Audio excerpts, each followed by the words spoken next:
بليلنا يا وبايدودا ويكبر بدك الحبيب وقلت قوي وبابودا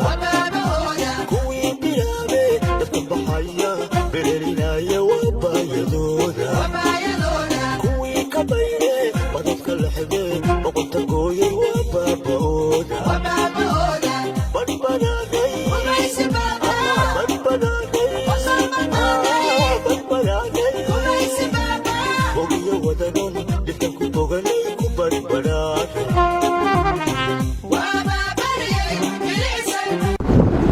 بسم الله الرحمن الرحيم maanta bisha 22 tahay waxa halkan laga daafurayaa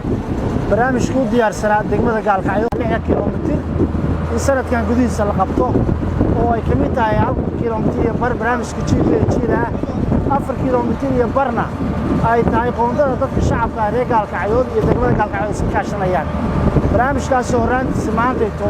ay noo daafuri doonaan maamulka degmada iyo gobolka waxaan ku faraxsanahay shaqada degmadu wado oo ay ka wado gobolka dhammaan oo dawladda Puntland ay ka wado amni dhaqaale hadii ay ku roon yahay isku tashi lagu degmaduna ay horumar weyn ka wado gobolka Mudug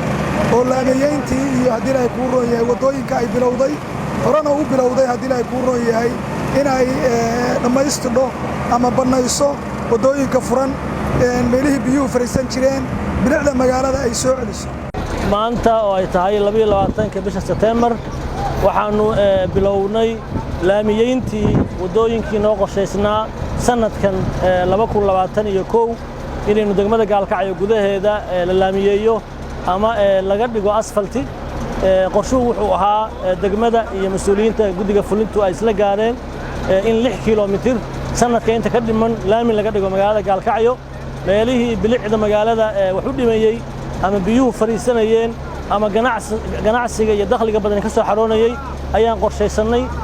oo ay ugu horeyso suuqa wadnaha ee magaalada Gaalkacyo meesha hadda aan joogno ah waxaan ilaahay ka rajaynaynaa in qorshaha iyaga 6 kiiloomitir ah aanu gaarno oo ilaahay noo fududeeyo 1 kiiloomitir iyo 500 waxay ka mid yihiin mashruuca JPLG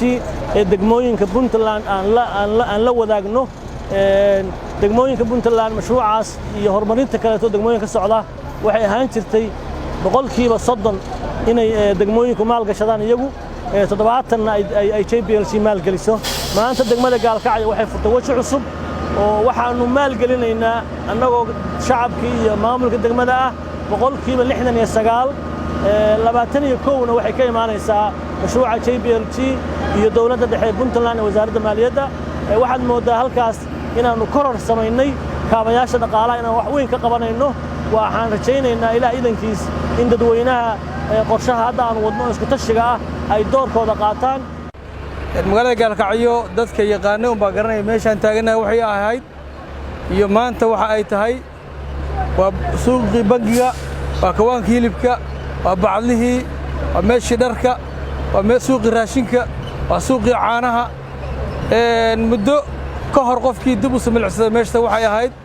meel kartoomo iyo qashin iyo balbalooyin iyo boco iyo 20 oo qof baana ka shaqeynaysay baabuurta qudaarta keenta iyo kuwa caanaha keena iyo kuwa hilibka keena magaalada ay ku dhibanaayeen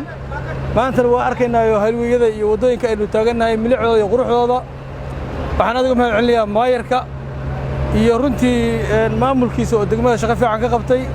waxaan mahad celinayaa bulshada reer Gaalkacyo oo isku tashiga laftigooda markan iyo horumarka uu istaagay